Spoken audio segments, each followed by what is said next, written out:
On the previous video I showed how to check tzitzis, whether they're kosher or not.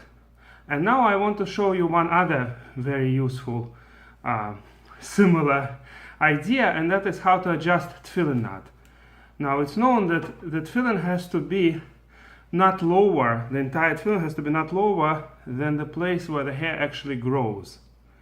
And a lot of people, unfortunately, don't see themselves when they put on tefillin, and a lot of times the tefillin is lower than, at least part of the tefillin is lower than where the hair grows. And according to many opinions, including the Mishnah Brura and most standard poskim, they're not fulfilling their mitzvah, the obligation to put on tefillin.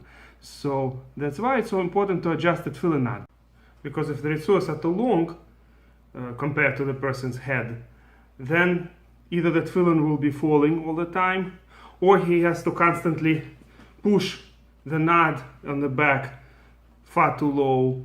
So it's important to adjust the tefillin knot from time to time. And in fact, since these ritzuos constantly stretch as the person is wearing tefillin, of course, this is natural leather, natural skin of an animal. So therefore, if you don't adjust the tefillin knot once in a few months or so, then ultimately, even if the tefillin was good for your head size, ultimately it won't be good.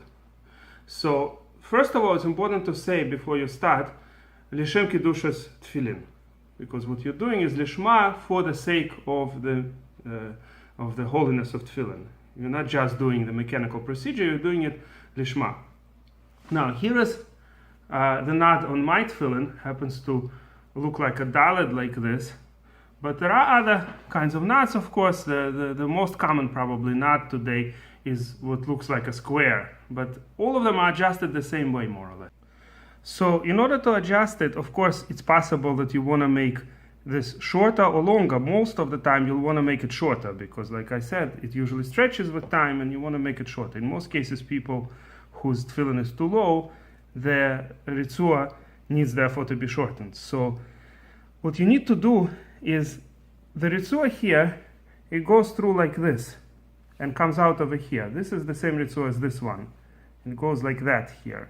So what you need to do is, after you say L'shem Kiddushas Tefillin, so you're doing it lishma, you push that way.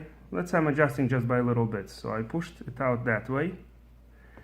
And then you have to pull it out from this side under.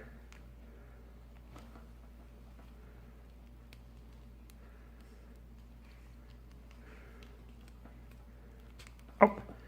And now I could take it out from here. So again, the ritzua is going from here like this, so you have to push it out here and then pull it out like this and then push it from here. That's all you have to do. And then of course you have to adjust so it's in the middle and check it on your head. If it's too short or too long, you have to adjust again. If you like this video, please press like.